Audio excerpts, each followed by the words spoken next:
The Griddyiron Gang. After tonight's game between Denver traveling to Seattle to face the Seahawks, week one will be in the books. But before we get to that, what we got for you today is a recap of all the Sunday games, starting with the noon o'clock, and let's get right to it, man. Baltimore traveled to New Jersey, took on the Jets, and after Lamar turned down his deal, going into this season with a lot of uncertainties, he played okay on the field. I mean, it started slow in the first half, 10-3 at halftime, but finished the game 24-9. 17-30 from the field, 213 yards, 3 touchdowns. Just throw a pick late. That was really an underthrow and didn't need to happen. We already had the game in hand. The defense was really the bright spot in my eyes. The offense flashed in some places, but the defense really showed consistency throughout the whole game. Joe Flacco, we didn't expect to be a problem, and he didn't turn out to be one. Duvernay flashed on offense, had 4 catches for 2 touchdowns, and then Bateman had a big play late, deep downfield. So that's encouraging if you're a Baltimore fan. Outside of that, we saw pretty much what we expected to see outside of the run game being effective for Baltimore. Yeah, that was we figured he was going to kind of start that way for the season. I mean, Jets with Flacco starting for him. I mean, 59 attempts just to get 300 yards passing. I mean, that's like 5 yards an attempt. Yeah, it was ugly. He's 37 years old, pretty washed up. I mean, I don't know. It's just you're not going to win games with him back there. So hopefully Zach Wilson can, get back soon in the next couple of weeks. But, I mean, it does hurt, though, with you guys losing Kyle Fuller, torn ACL. We also lost our left tackle, who was a backup left tackle. Who was already a backup, so that's going to hurt as well. But, I mean, honestly, though, between your top 3 guys in Bateman, Duvernay, and Andrews, it looks like you should have a solid passing game with those 3, I think. I think what I noticed is you guys have a lot more faith in your passing game than what people were thinking. And the running game is kind of the issue right now, which you can't get much going besides Lamar. Kenyon Drake, Mike Davis, unable to, find daylight. And then I don't know when J.K. Dobbins is going to be back. So and Gus Edwards. So and that Ronnie Stanley. Yeah. So I mean, get some more health on the offensive side. I think you guys would be all right. I see you guys probably winning this division. Truthfully. We'll get to that later. I mean, I wouldn't feel too confident in this team as of now, but there were parts of the Jets that did look good. The defensive secondary, like we thought, did look very good, and they ended up getting a pick late in the game. Sauce Gardner played very well. And like you mentioned, our run game couldn't get going. The Jets, they played very well up front. If they had a competent quarterback throughout this game, I don't know what the outcome would have been. But 24-9 Baltimore, I'll take it 1-0. Next game, tried to watch this one at the same time. Philly on the road at Detroit. And they got in the toy out there in Philadelphia, and they were utilizing that man the way he should have been utilized. Oh, for sure. That dude, I mean, he was a man among boys out there. I mean, 10 catches for 155. That you couldn't ask for a better day from him with his new team. I think him and Hurts are going to have a solid connection all year long. And he was just the right complementary piece, or I should say Devontae is the complementary piece to AJ, but they're perfect 1A, 1B combo that you want. And then obviously Dallas Goedert flashed. I mean, Jalen Hurts looked good running the ball.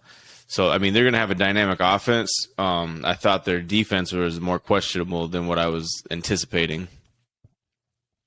Yeah, the defense left some questions out there for sure. It almost reminds you of the team they had with LaShawn McCoy, Nnamdi Asomugha, and all these superstars, and they didn't show up on the field. But as far as the offense goes, I wouldn't have too many worries going forward. I mean, Jalen Hurts didn't throw a touchdown, but 4 different guys did run one in, so that's encouraging. And then A.J. Brown did have a big day as far as catches, targets, and yards go.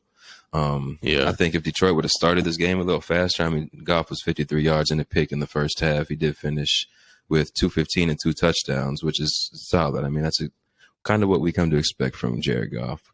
And against a team that we expect to be making a deep run in the NFC and the Philadelphia Eagles, this Detroit team showed me a lot offensively. I didn't expect 35. 38 giving up is kind of what I do expect against a team like Philadelphia's caliber, given that Detroit is young on defense and not very good as a whole, but they do have pieces there. The outcome of this game, a little surprising as far as how close it was and how high the points were, but both these teams were very impressive to me. Swift, 15 for 144 and a touchdown, and then Williams at 11 for 28, 2 touchdowns. So not very efficient with the running yards, but very effective as far as scoring.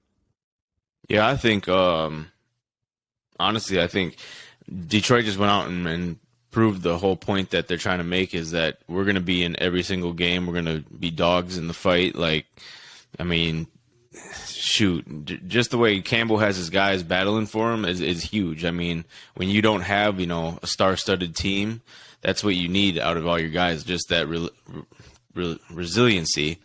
And I think they showed that. Defense is going to be a little leaky, I think, with just not too many big names out there. But I think the offense, though, they can be pretty dynamic if they're playing up to their potential. I mean, it's not a team I fully trust by any means, but I mean, it's not the old Detroit Lions. Let's put it that way. So, and to my other point with the Eagles, I mean, you got week 2, Monday night game, Vikings 1-0, Philly 1-0. It's going to be a battle of these teams looking at, who's more prepared, who's more focused, and who's still got a little bit more question marks on their squad. Mm-hmm. That's going to be a battle. I'm excited to talk about that one. Next game we got, San Francisco went on the road to face Chicago in the monsoon, and probably a surprise to a lot of people, ended up losing this game 10-19. This was a battle of the second-year quarterbacks in Justin Fields and Trey Lance. Which one of these guys do you think look better to you? I'm gonna have to go not by much, but probably Justin Fields. Just the way he carried himself throughout the game and still led his team as a leader should at the quarterback spot. But what I think though, when I woke up and I saw the field conditions and the weather, something in me was like, Chicago's going to pull this off. I know I picked the 49ers, but I was like, I think Chicago's going to pull it off for some reason, and that's what happened. And I still have the belief that the 49ers brought back Jimmy G for a certain reason.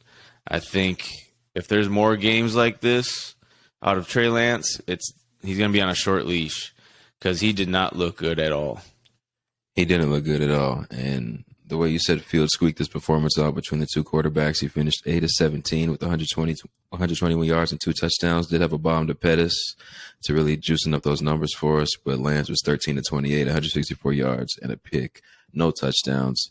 The concerning thing for me, if I'm a San Francisco fan, is Debo had 10 touches, 8 of them are rushes, and that was for 52 of his yards. And his only touchdown. So that's very concerning to me. And this, like you mentioned, is exactly why you bring Jimmy Garoppolo back. If you don't believe in this guy, which obviously you don't, for bringing Jimmy back and having a performance like this, maybe you chalk it up to the rain, but I don't think this guy's ready. And Jimmy will be in there probably before Zach Wilson gets back, in my opinion. Yeah, I mean, I wouldn't doubt that happening at all. I mean, Trey Lance, it's just he's out there and he's obviously a big, fast body out there playing quarterback. He does have some athleticism and makes athletic plays with his legs. But when it comes to passing, he's locked. It's like Fields last year. You're locking on a guy and you're not reading the field like you should. Mm-hmm. Just his demeanor out there was kind of like, I wouldn't want to go to battle for this guy. I don't see that quality in him of being that leader that they need. Now, when you talk about Jimmy G, he is that leader. He might not be the most elite quarterback by any means, but he's proven he can get them to the big games and even win those games. All he's got to do is manage the game, put the ball in his best playmaker's hands.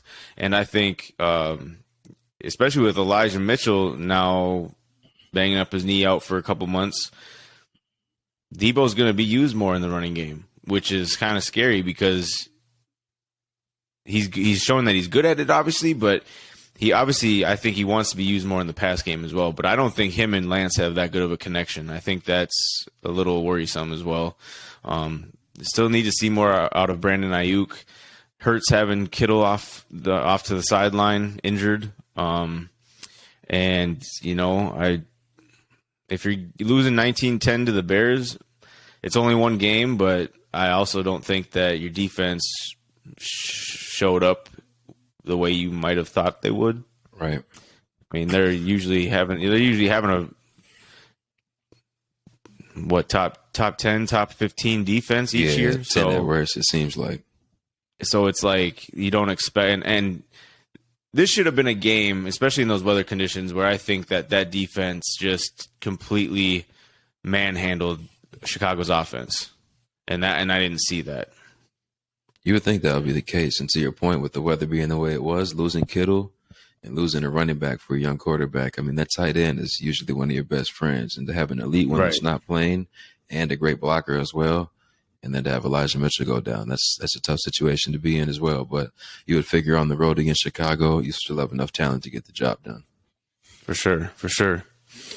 Moving on, Pittsburgh went on the road to face Cincinnati, and the last-second overtime field goal clinched Pittsburgh this game, but at what cost? Might be losing T.J. Watt for the season to a torn pec. Last I heard, that was the worry out there in Pittsburgh. And Najee Harris also got bent up in a play early in the – I can't actually remember what half it was, but they lost Najee for the game as well and could potentially be losing him for a couple months as well. So they won the game 23-20, 1-0 in the division, 1-0 in the season. But I think they would rather have those guys back than that W.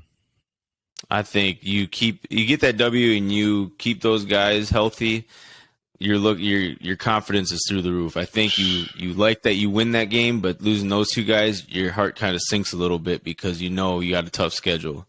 So, I mean, the way that they battled and just brought the house against Cincinnati, Burrow had go ahead. That was a scary sight because we had all these expectations about Cincinnati right out of the gate. And, what is he? He throws 4 or 5 picks. He's sacked a few times. And the fact that Cincinnati even kind of revamped their O-line to make it better, and it didn't do much. So if that's going to be the case where they're not living up to the potential, Burrow might be in for a long season in that regard. But it also is a testament to Cincinnati because they were getting just manhandled all game, but they still battled and still made huge plays when they needed them most. So for me, that kind of softens the blow a little bit, but to lose to a divisional opponent right out of the gate, it obviously hurts them.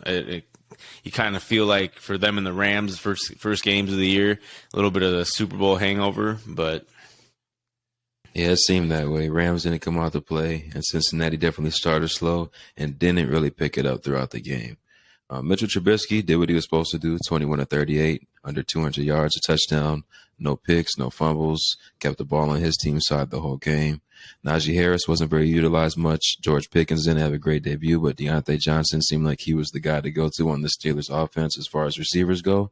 And now that Najee's going to be out for a lot of the year probably, he's definitely going to be the number one option in my eyes. Joe Burrow threw for 53 passes, 33 attempts, or 33 completions, 338 yards. Like you said, he had 4 picks and did lose a fumble.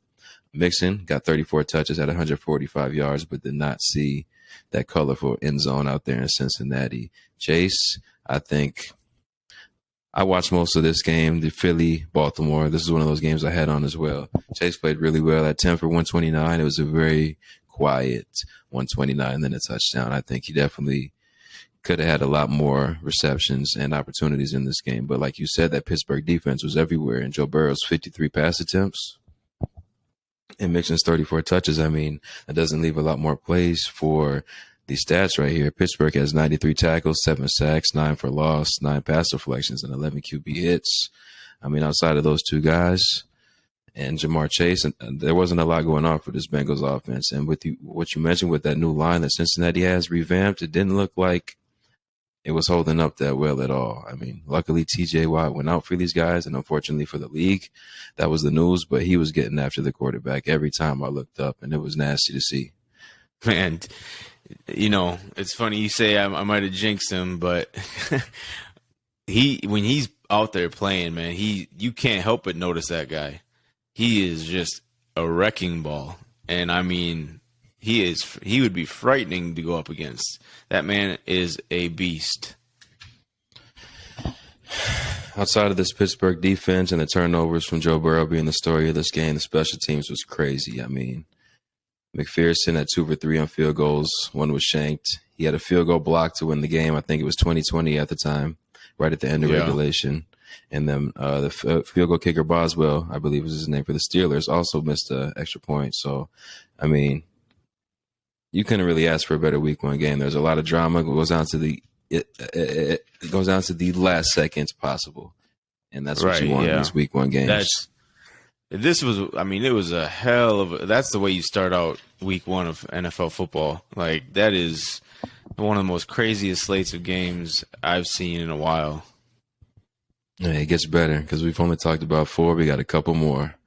Cleveland went on the road to face Carolina. Baker's revenge game falls short as Cleveland kicks a 58-yard game-winning field goal. Did you have your eyes on this one at all? Yeah, I mean, I picked Baker and the Panthers, obviously. I thought they started slow. They did battle back.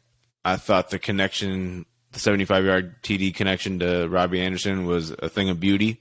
Christian McCaffrey, didn't seem like you heard much of his name besides that one touchdown that he plunged in from the 1-yard line. But I think I was more encouraged. I know it wasn't the most exciting game by any means, but it was one of those that came down to the wire still. Mm-hmm. But I think that Carolina looked pretty decent for the most part. I think Baker was the right quarterback to bring in for them. I think he's going to help them out a lot as the season goes on.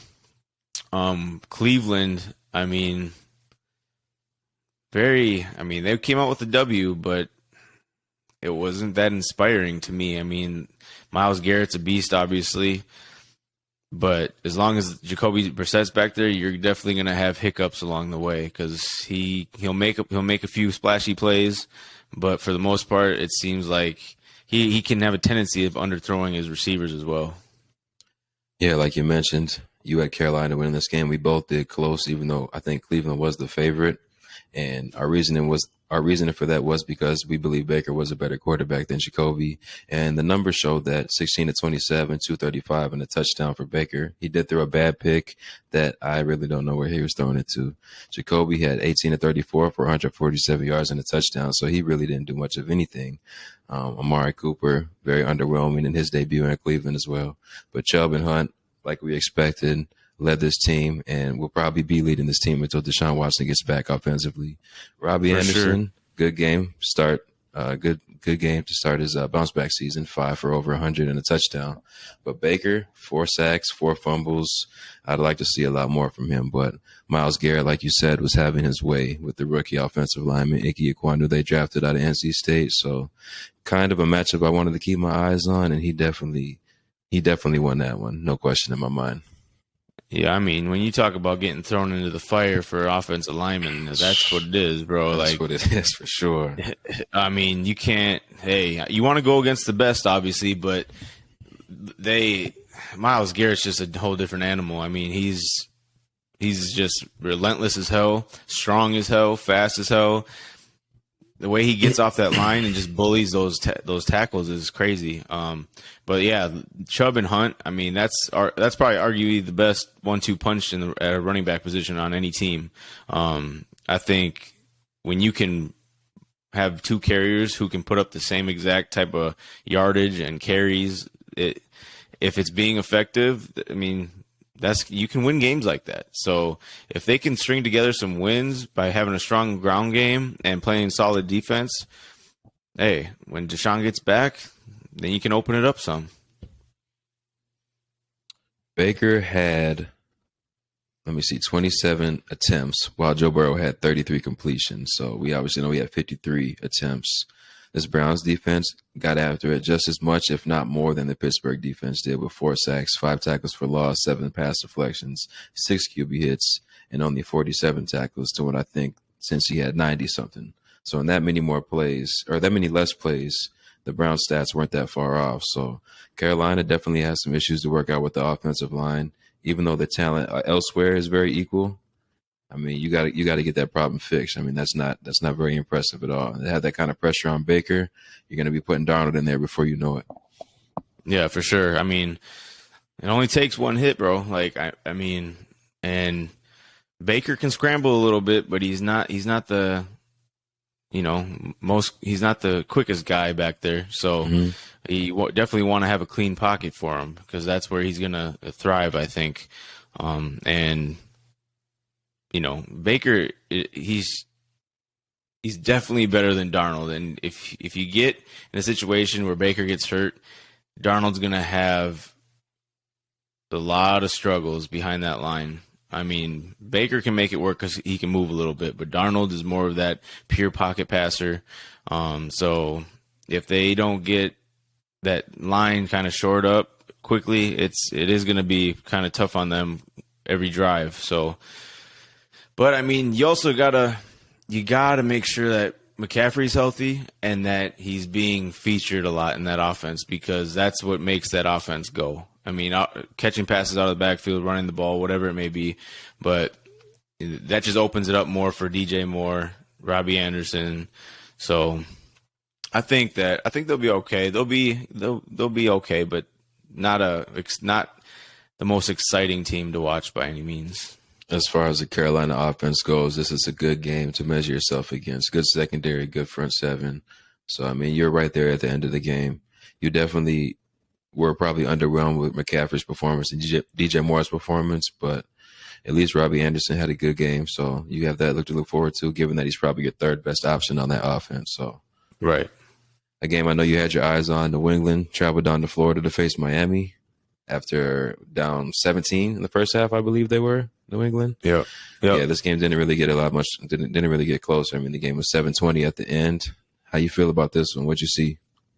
So for me, number one, what stuck out was, I think New England is not going to try to overreact, but I do think they're going to be pretty bad. I think that they're going to struggle on offense mightily because, number one, they got Matt Patricia calling the plays, which looked ugly yesterday. Just awful play calling. I mean, they couldn't get much going. I think they have such like a patchwork of a team with just these, random people coming over that are trying to be playmakers, and it's just like Devontae Parker. He's solid, don't get me wrong, but Nelson Aguilar, he doesn't scare anyone. You got I think Parker only had one catch, didn't he? Yeah, and I think one, I don't know if he dropped it, but he had, or it could have been batted away, but it was in the end zone. And, I think he did get batted, but he had a look in the end zone that obviously would have put up some points. But the running game looked very underwhelming. I mean, Damian Harris and Ramondre Stevenson, they're decent backs, but they're not like gonna light anything up by any means. And Mac Jones, well, it's gonna be a lot on his shoulders this year to get this thing going. A lot on his broken back. Yeah, my expectations for them this year were kind of like, I thought they'd be pretty decent, especially how hard they played last year. But I don't know what's going on with that coaching staff. I think Belichick is just messing around with too many things. I mean, you got Matt Patricia, who's always been a defensive guy, and now he's calling offensive plays, which makes no sense to me at all. Right. So that's a weird one. You might as well just have your quarterback call the plays. Like, that's how I see it, at least. But the defense, obviously, they definitely have their issues. They didn't look like a Belichick-led defense. And Miami, on their side, we still see Tua with the accuracy issues. I think that stuck out to me, and he does have playmakers. Obviously, he hit Waddle for a touchdown on 4th down, which was a nice play. But there's a reason they're not throwing deep to Tyreek all the time like Mahomes did, because they know Tua can't do that. He's got to get those quick hitters out to Tyreek and let him make the play. So that's where I see that. The running game, obviously, I think Chase Edmonds is going to fare well. I like him as a back. That offense, like I said, I like what Mike McDaniels is doing with that offense. He's creative in his play calling. He knows how to get guys moved around. So I think they'll be okay. I have them, contending for, obviously they're not going to beat the Bills, but they should be up there for that second spot. So. Yeah, it's kind of hard to take away anything from this game for me. New England's just a mess. They lose J.C. Jackson. They lose Shaq Mason. So the offensive line is terrible. The defensive backfield is terrible. They don't really have any speed on the outside for Mac Jones. And like you said, the running backs are just run-of-the-mill guys, very average to above average guys. This Miami offense, the numbers look good on paper. 23 or 33 for Tua, 270 and a touchdown, 8 catches for over 94 yards for Tyreek. And then you mentioned Waddle had that touchdown with just under 70 yards, but Tua was skipping rocks out there for sure. I'll be one of the first to admit it.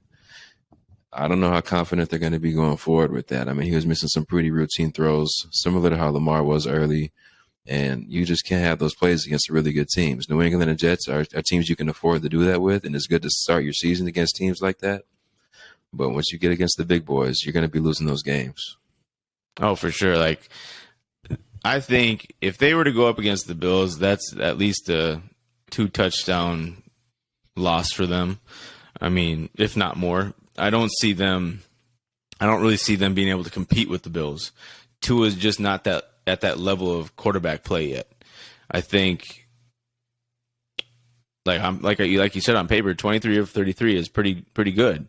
But when those misses that he had, it was I know he overthrew his tight end on a seam route, I believe, but he just doesn't look comfortable in actually just going out there and slinging the ball. It's almost like he has to think about how he's going to throw the ball, if that makes sense. I'm not a quarterback, but it makes sense. It doesn't look like it did at Alabama quite yet. I believe the talent is still there, the ability is still there. It could be just something in between his ears right now. But yeah, and I'm not writing him off by any means, because he's got a lot of talent in that arm. So, and he's shown that he's a smart quarterback. So that's what I like about him. And I think the more you get accustomed to your Tyreek Hill being there, I think it's just going to gradually get better as the season goes on. Because him and Waddle, that's always going to be a solid connection, especially on those underneath routes. Those dink and dunks where the receivers can take off and run after the catch, that's their bread and butter right now. Moving on, a division game, the New Orleans Saints took on the Atlanta Falcons in Atlanta and overcame a 16-point deficit to shock the Falcons with the Lutz 51-yard game-winning field goal. Did you have eyes on this game at all? I did. As I was seeing Atlanta kind of put up points more and more, I was kind of like, let me check this out. Because honestly, I thought the Saints were going to come out and pretty much push them around. Yes, indeed. And so when I saw that, this was my biggest surprise of the week for me, because we all kind of knew in our head what we thought of Atlanta this season. Having, some playmakers, but you didn't know what to look for, or you didn't know what to expect with Mariota leading the way. But I think, Cordero picked up right where he left off last year. He's just an absolute beast with the ball in his hands. Is he just a true running back now? 22 for 150? That's pretty much what they play him as, yeah. Wow. So he's one of the hardest runners that you can watch out there.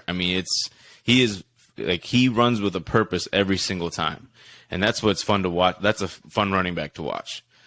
But the fact that they can use him as a little gadget player as well benefits them as well. I want to see more out of Kyle Pitts and Drake London. And if you can get all those things meshed together, then I'll have more confidence in them every single week. But until then, you're going to have games like this where you're kind of playing better defense than what you're expected to be playing and pulling out those games. But to me, I mean, the Saints, they're one of those teams where I think that they could be a playoff team, but there's something about Jameis Winston that makes me hold back on them. There's just something about him. Like, I don't know what it is, but he just doesn't. Number one, he doesn't scare me as a quarterback, where if my team has to go up against him, I'm not worried about it.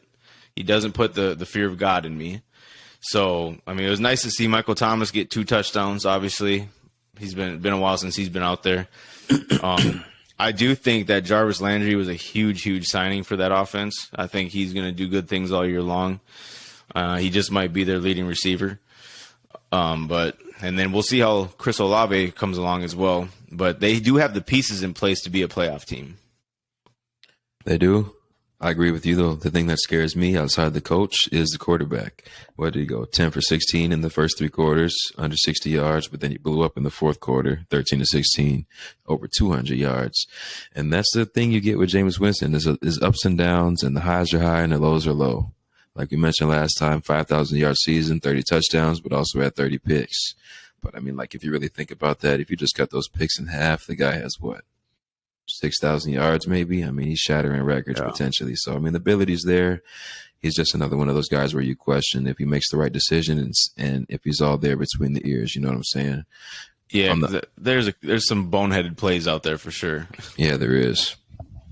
On the other side, Mariota, very surprising. 20 for 33, 215 looks good on paper, and to pair with Patterson's run game with 22 for 150, he had 12 for 72 and a touchdown. So something I didn't really expect from Mariota at this stage of his career, but probably not something Atlanta's going to be looking to do every game is have the quarterback take out for 12 times. But those are good numbers, and I'm pretty sure, they felt good with that at the end of the game. Yeah. And obviously Mariota still brings that rushing ability too. I mean, 72 yards rushing, that is a big component of his game. And when he is able to find lanes and take off with the ball, that just opens up their offense a lot more because you got to account for Cordero back there because he's going to be catching passes too, not just running the ball all the time. So, and then Drake London, a nice solid showing with 74 yards. But I think I do believe that, I mean, I can't say that they deserved that to win the game because they obviously lost. So I'm not going to go out of my way to say that. But they look like the team as the game went on that did deserve to win the game the way they were playing. So I tip my hat to them because I didn't expect this type of game from them this first week. So that is, props to Atlanta. I think they can maybe do something, not playoffs or anything, but just surprise us record wise. Because I know I had them pretty low in my records. Yeah, I did too. Just like both of these next teams. The Jags went north and faced the Washington Commanders, and Wentz was in command as he took down the Jaguars. What'd you think about this game if you had your eyes on it? 22-28. I thought Lawrence played well. I mean, he improved from last year. He did throw 42 times, so I would like to see 300 yards, but 275 isn't terrible. The weapons around him aren't great, but he did what he could with what he had. Kirk was a good addition, seemed to be, with 6 catches for 117. And Wentz, I mean, kind of like Winston, you get highs and lows, but 4 touchdowns, did throw 2 picks, 313 yards. So on paper, not a terrible day, not a great day, but definitely something you could live with as a Washington fan, something you might not have seen for the past few years, a guy that can get you multiple touchdowns a game. But Washington was up big from what I saw, gave up a lead. Jacksonville took it with field goals and kind of held it towards the end there. Wentz drove down the field, got him a drive. Dodson had a nice catch in the end zone, so definitely a good debut for the rookie receiver. What'd you think about this game? I didn't have my eyes on it too much. I did see Travis Etienne drop an easy touchdown. He had some issues all day long with ball security, but I think he'll get going and have much better games than James Robinson, in my opinion. But I look at this and we all know what Wentz is. Like, I call him the journeyman, but because that's what I believe he's at in his career. But he's still a solid quarterback. It's just he'll make crucial mistakes at times, but he got a lot of guys involved this game. That was a good thing to see, and I thought Jahan Dotson, very, very good game for his first game in the NFL. I think he's shown that he's got a connection with Wentz right away. Which, I mean, as we go on here, and Antonio Gibson, I mean, 58 yards rushing, 72 yards receiving. That's a hell of a day as well, because a lot of people were down on him throughout training camp and preseason as Brian Robinson was coming along. So it's good to see him bounce back and start, playing some good football. McLaurin, though, I mean, if you get a lot of these guys involved and take some pressure off of him, he's going to put some big numbers up this year. Yeah, I definitely like the weapons on Washington's side. You mentioned Gibson, 21 touches, 130 yards. McLaurin had 2 catches for 58 yards. And Curtis Samuel, a former Panthers receiver, had 8 for 55 yards. And then Dotson obviously had a game-winning touchdown. So like you said, Wentz was throwing this thing around, sharing it with a lot of people. That's an encouraging sight for these Commander fans for sure. Yeah, it is. And it's obviously, one of those things where you look at it and you're like, it's nice to be able to see that and do that, but take it with a grain of salt because it's the Jaguars. And also, the quarterback is Carson Wentz. Don't get used to it. Yeah, it's like he starts off hot, don't get me wrong, but like as the season goes on, he might rub people the wrong way in the locker room. He might not be hitting his targets consistently. It's just he can be all over the place, and that's the most frustrating thing about him. Yeah, these guys with that stature, that ability, the arm strength, everything, make some of the prettiest passes, but they just come out, don't perform in the way that you want them to. It's frustrating as a fan, and that's all we are. But we want more from a guy like that for sure. You said New Orleans at Atlanta was your most surprising game of the day? Yes, I did. Yeah, because I think I said in our last video that I had the Saints winning by a couple touchdowns or something. Okay. And I just thought, I think I bought into the Saints hype this offseason with, the coach being in that system for so long, kind of putting his own twist on it, but it's keeping most of that Sean Payton stuff there. Mm-hmm. And that defense is supposed to be very solid still. They're always got a good defense. But I was expecting, obviously they came out and won the game, but I was expecting a little more from Jameis because he started good last year. And, I don't know the stats on what's his name? I didn't see the stats on the running back. Alvin Kamara. Yeah, he didn't do a lot. So that and I didn't hear his name a whole lot, so that's why I was wondering about him. But if you get him involved, I mean, he's a dynamic player by all means. So you get him involved, I think Michael Thomas is going to start coming along. I mean, he's been out. When's the last time he played? 2020? 2 years ago, I think. Yeah. Yeah. So he's got a little rust to knock off, but I think he'll do it. I'm not saying he's going to put up the numbers he did back in 2019 or anything like that, but he's still a very big, strong target.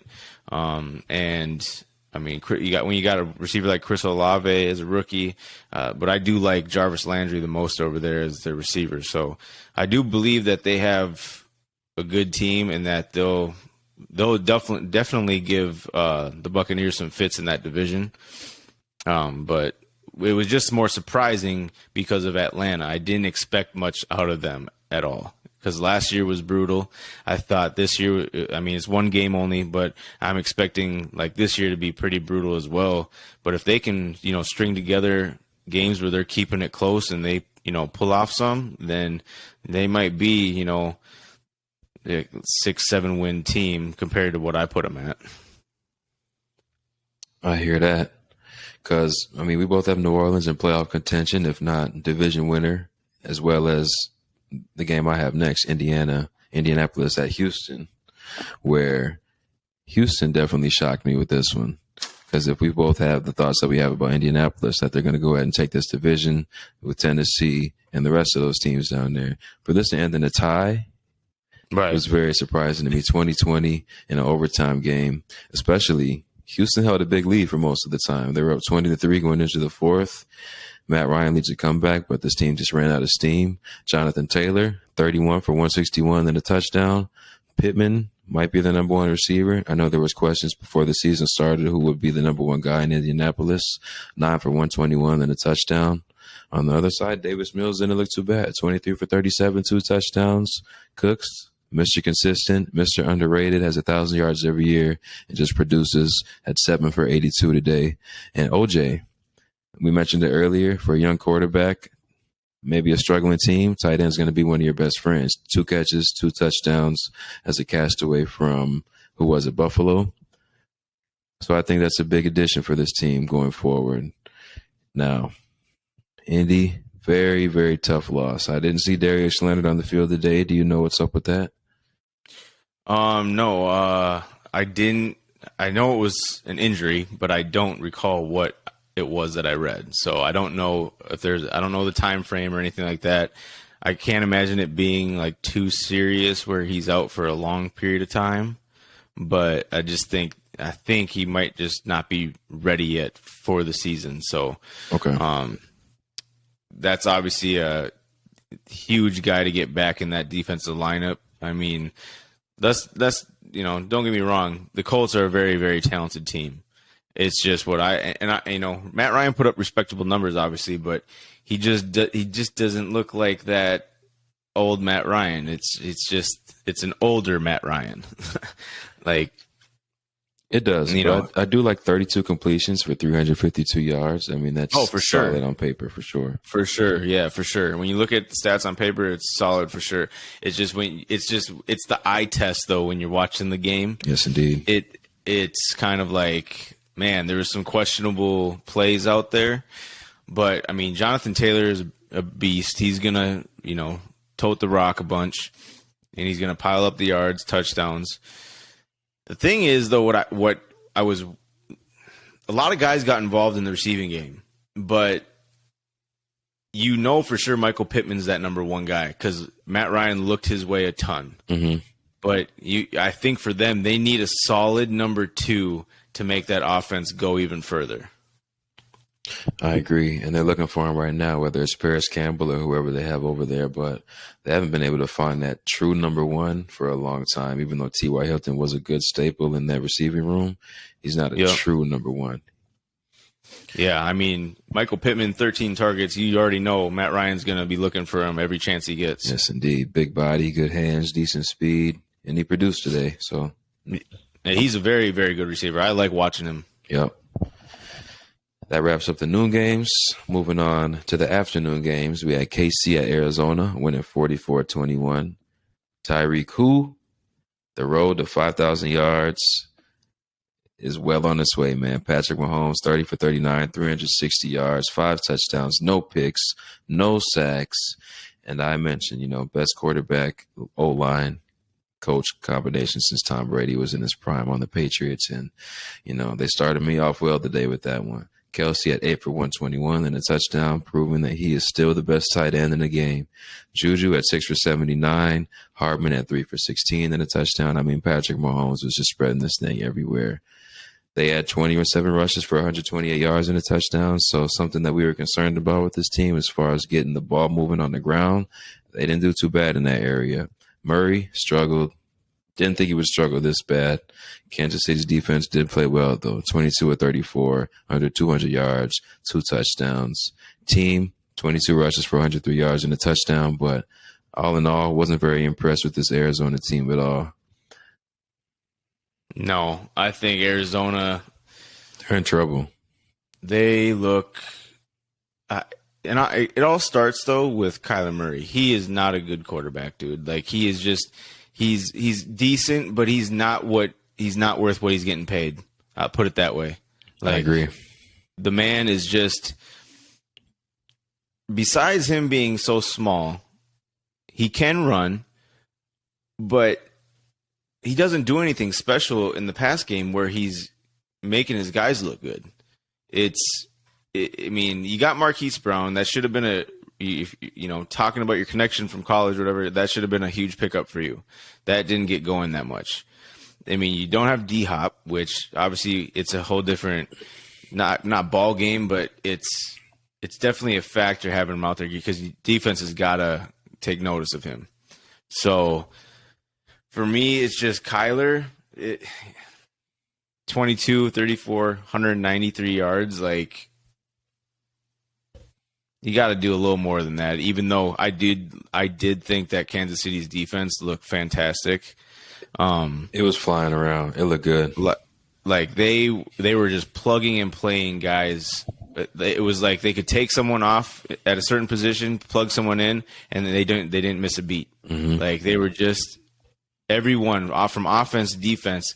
They were so synced in mid-season form. Like that's scary. If that's going to be like they're playing with a chip on their shoulder because they know people are doubting them. Yeah. And if they can get through that AFC West, I think Patrick Mahomes just might be MVP this year. Like you mentioned, man, that defense was flying around everywhere, filling holes, guys substituting and playing like there was no substitution being made. On the other side, we expected a drop off, losing Chandler Jones. That's the second time I've done that. I'm a hooper at heart. Losing Chandler Jones, but we didn't expect 44 points. I mean, obviously we know KC is a team that's capable, but I'm sure a lot of people expected them to be working through some things, losing Tyreek and seeing how this offense would work. But my goodness, man. If it wasn't the Bills, it was the Chiefs as the most dominant team this weekend. Yeah, I think in the score, 44-21, that's generous because wasn't even that close. Wasn't that close. Mm-hmm. This was a total domination. And I'm at the point where I'm starting to question God, what's the Kingsbury? coach's name out there? I'm starting to question him a lot. Like, it just doesn't seem like what he's doing now can sustain in the NFL. Yeah. I think that there's a lot of question marks all over that roster, and I don't think they have a good – I mean, number one, I understand that James Conner earned that contract that he got this offseason with them to be their number one running back, but he's a one-trick pony. He doesn't really catch passes out of the backfield like that. He's seriously just a two-down back, running up the gut. Yeah, and he's great at that, and he can get those goal line looks and punch them in. But that's not what your offense is either. No, exactly, and I think it's just going to hinder them as the season goes on. I think by the time you get D-Hop back, your season's gone. You're probably looking at 3-3 at the best, and it's not an easy schedule after he gets back. I think he plays you guys first game. Yep. And speaking of domination, and the score might not be indicative of what the game actually looked like, I'll go ahead and insert your game right here. I think it was 23-7. But, man, did you guys dominate the Packers in that game? And I'll let you take the floor from here. Man, so obviously coming into this game, us Vikings fans, we weren't knowing what to expect, really. Like, I think it was a great start to the season. You couldn't ask for a better start to the season, obviously. But it was kind of one of those things where you're wondering also, okay, we know the Packers teams we've faced before this season, especially with Devontae Adams. What was it going to look like? Was Aaron Rodgers going to make these receivers look really good, or how was that going to go? Obviously, we start off the game strong, go down, score with Jefferson. But they, first play of their game, they had an easy 75-yard touchdown where Pat Pete gets beat. Yep. And Christian Watson right through his hands. That is very unacceptable. That's very unacceptable. And he didn't get another target until the fourth quarter. So you know right there, like, if these receivers are going to drop balls, Aaron Rodgers is probably going to have one of his. It's like I said, I'm not trying to overreact with the first game, but he could potentially have one of his worst seasons he's had in his career this year if they don't go out and get someone for him, and they just keep it the same. You could tell he was pissed off all game. He didn't look comfortable because we were getting after him, because obviously they had both tackles out, so that's understandable. But he just did not. You could tell he didn't trust any of his receivers. Obviously, you got Watkins and Cobb, but they don't scare anyone. They're only going to put up 50 yards at most in a game. Right. And so Romeo Dobbs, he didn't do much. I think 4 for 37.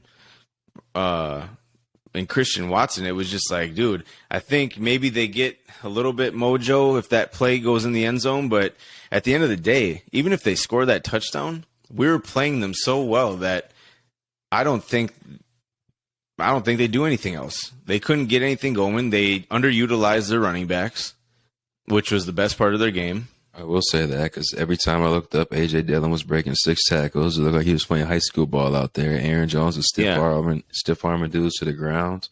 I think they averaged there. They had to utilize the run, and I think they were averaging 6.2 yards per carry, which is really good, obviously in the NFL. So and that just shows we have a little bit of stuff to clean up in the run area of our defense. But I think that's going to come along as the season goes. I thought just the way we disguised coverages and our guys held up in the secondary. I mean, Eric Kendricks proved why he's probably the best coverage linebacker in the NFL. That fourth down play to Tunyon up the seam, and he breaks it away or tips it away. But, I mean, what can you say about Daniil and Za'Darius? They're going to be a problem all season long if they're healthy. Not many guys can take are you going to double one and then one's coming free, or what are you going to do? So, I mean, and Za'Darius, he just looked like a man among boys out there. I mean, A.J. Dillon tried to block him, and he just ran through him. I think that was the play where Jordan Hicks had that strip sack. But I thought the player of the game, obviously, is Justin Jefferson. That man is different. Like,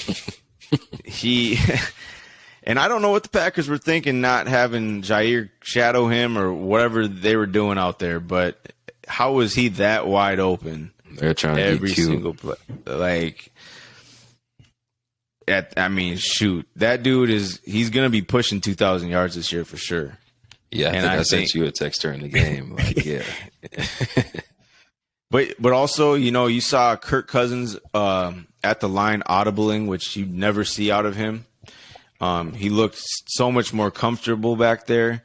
I mean, the one deep play he threw to Jefferson that I don't think was a touchdown, but it was for 64 yards.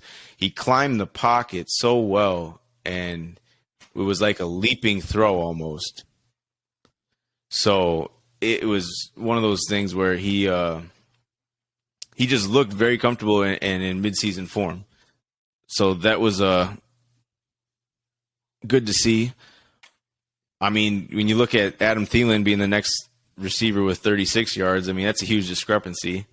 So, and that's also what excites me too, because as these teams start to scout us as the season goes on and they're trying to cover Jefferson better, that's just going to leave more room open for Adam, for KJ, for Irv. I mean, shoot, and even Dalvin Cook and Madison look good. They complemented each other very well in that run game. I mean, 126 yards I think we ran for, but I just thought the most exciting part was I didn't know what to expect for us play calling wise. Like back with Zimmer, it was like, okay, we're going to run it, we're going to play action it, and we're either 3 and out or driving. Like this, O'Connell was moving and motioning every single play throughout the game. And that's a awesome sight to see, I think. Like when you're able to move Jefferson around like that and not just sit him there on the outside and make it be a one-on-one battle, but he can get in motion and run off the line in his route. He's such a good route runner that he can beat anyone who's covering him. And so I just thought that this game was obviously pretty ugly for the Packers fans, but it looked beautiful to me. I think that, and people, and all day long today, I'm listening to different pundits and analysts, and it's just, it was nothing about the Vikings. It was all about the Packers. It was still all about the Packers, how they're going to correct this. They got blown out last year, week 1. Everything's going to be fine. But I'm like, what game were you watching? Because this looks like a team that's going to have a lot of problems all year long. And you're supposed to have a top 5 defensive unit, and you guys didn't even look close to that. And is that a testament to us, or did you guys just not play up to your potential? I don't fucking know, but I'm going to take the win, enjoy it. But at the end of the day, like I said, people can keep sleeping on us, but we proved yesterday that we're going to be a fucking dangerous team. I know we spent a lot of time on this Vikings game. One more question before we move on to the next. How'd you feel about the offense stalling out in the second half? Yeah, obviously there's still stuff to improve on and clean up. I think, their defense did kind of tighten up a little bit, but yeah, we got to go out there and keep making plays and keep our foot on the throttle, because you can't be doing that in the second half of games, especially when you're trying to put teams away. So I didn't really care for that, but it was nice that when that was happening, that our defense kept stepping up to the plate, making plays, pressuring Rodgers, making him, force throws. So I think it came down to being a complete team win. All three phases of the game was played very well. So you can't ask for a much better start to the season, especially when guys aren't playing in preseason. You're already starting to look like you're in midseason form. I think this team's going to get better as the weeks go on. And like I said, that this Monday night game coming up against Philly is going to be a really good test for us, because if we can come out of there with a W, we might be looking at a maybe 7-1 start. Okay, it's definitely on the table for you guys. We've been going through the schedule before. Obviously, this is a tough 1-2 punch to get through the season, but if you get through it, I think that gives you a lot of confidence going forward. Oh, for sure. New York Jets went on the road and took on the Tennessee Titans and overcame a 2-score deficit to beat the Titans on the road. I think they had a great balance on offense. I think Jones went 17 for 21 at 188 yards and a touchdown. And then my guy, Saquon Barkley, 18 rushes for 164 yards, had just over 30 yards receiving, and was close to 200 total yards. So definitely a great bounce back game that I'm sure he was looking to have. Giants fans were looking for him to have.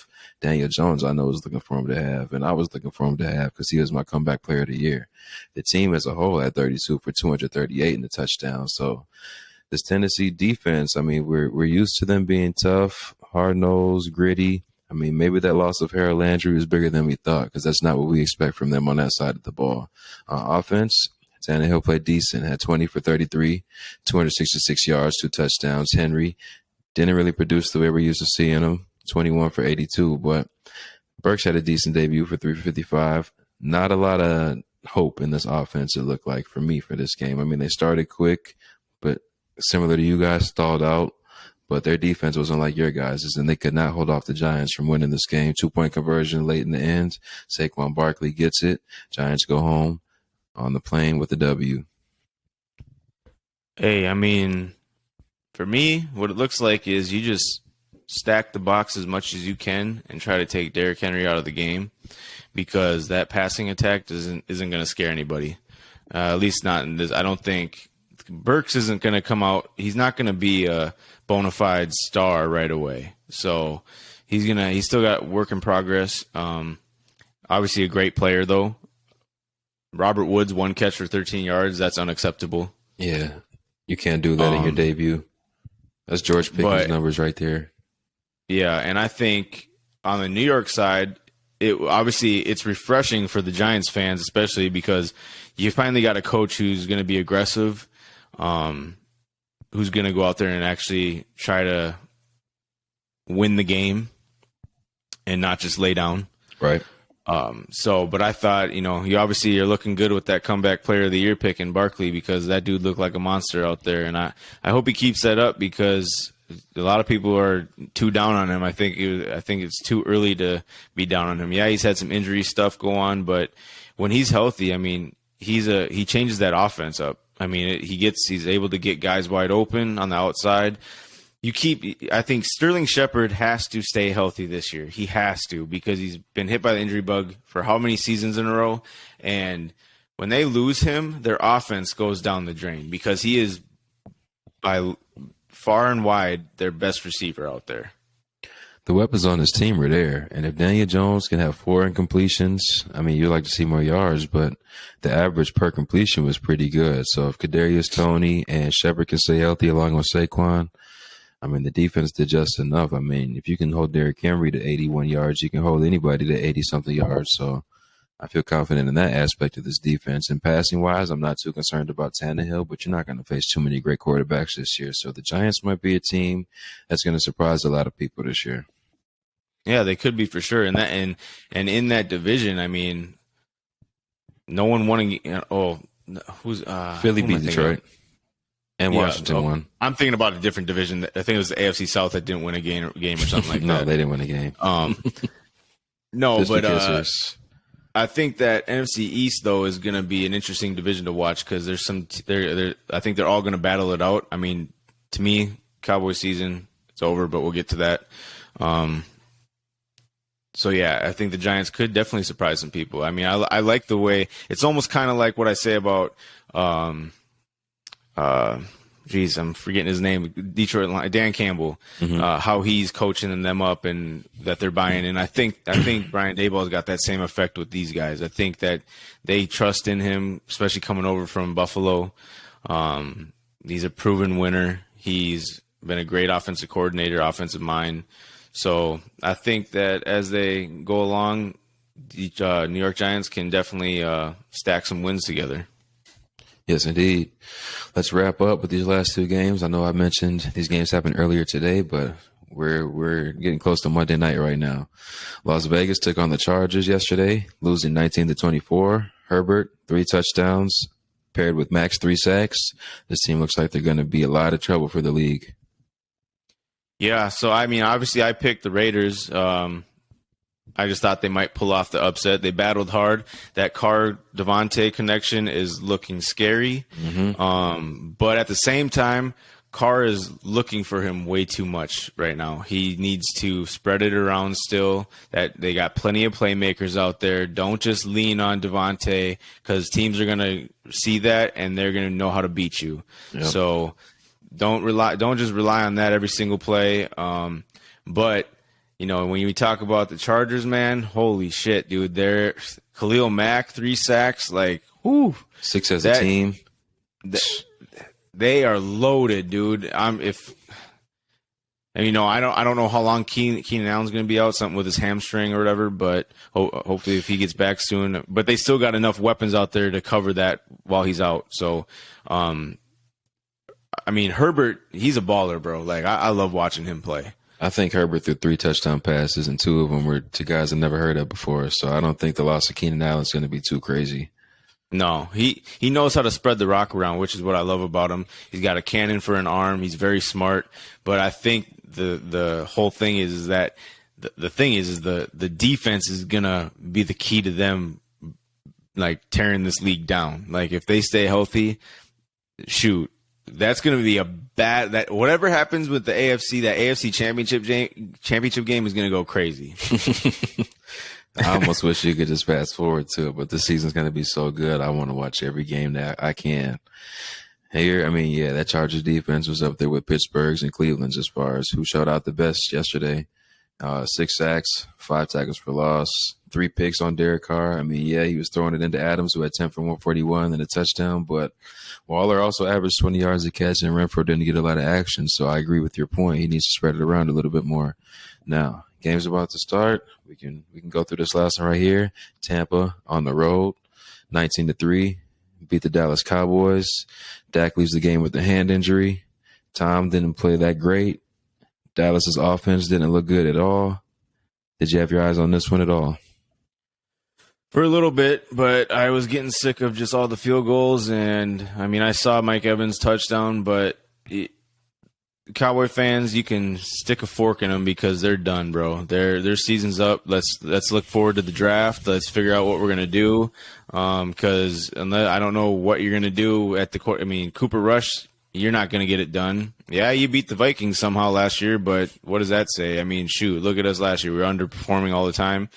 It's a new year, though, so we're not that same team. So watch out for when you guys come back because we're about to whoop that ass. And, Yeah, I just, I don't like the Cowboys at all, so I'm not happy that Dak got injured. I don't like injuries at all, but I just think with him being out, the way that offense looked, it looks so putrid, and that defense has no chance in saving that type of offense Oh, while not a he's out. chance. Even So, when he was in there, 14 to 29, under 50%, 134 yards and a touchdown. But this is Dak's kind of game where if he doesn't get hurt, they'll end this game with 280 yards because he had to come back from 16 down with 5 minutes left. So yeah, obviously the injury not good. And if you pair that with Tyron Smith and then just Michael Gallup right now, maybe long term this is what the team needed, and it's a blessing in disguise because you're definitely depleted of talent on that team. And this could get you one of those high draft picks that you could use to recuperate some of that talent. for sure. 2 for 29 on 11 targets. That's Awful. yeah. To your what was it? Robert Woods point. That's unacceptable, man. You got to be better.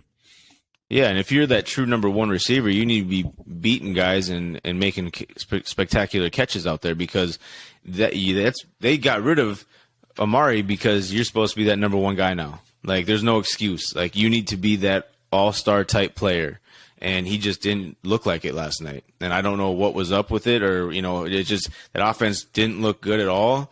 And even, yeah, like you said, even before Dak went out, Dak he never scares me at all. Like, he's just such an average quarterback. And I could give him the same argument everyone wants to give Kirk Cousins. So let's just put it that way. Mm-hmm. But I do think Kirk is the better quarterback. I mean, it is what it is.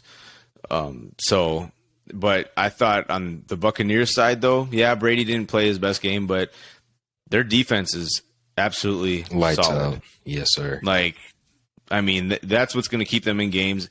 And all you need to do right now in your career, Brady, just manage the game. I mean, Julio looked good, really good. Hopefully Godwin is back in a couple weeks. I think he has a little strain in his hamstring, but they got enough weapons out there where they'll be just fine. Leonard Fournette looked really good. Yes, indeed. So I think that they're going to be obviously a team that you look out for, in the playoffs. I mean, they got a shot to go back to the Super Bowl. So if they stay healthy, they got a lot of weapons out there. But I mean, man, that defense, just like talking about the Chargers, like that's probably the equivalent in the NFC. And the only team we really saw that from, maybe outside of you guys. So definitely got to feel good if you're a fan of one of those teams you mentioned with one of those dominant defenses. But for us, episode 8 of Griddyiron Gang, we're out of here. Seahawks are hosting the Broncos. Let's ride.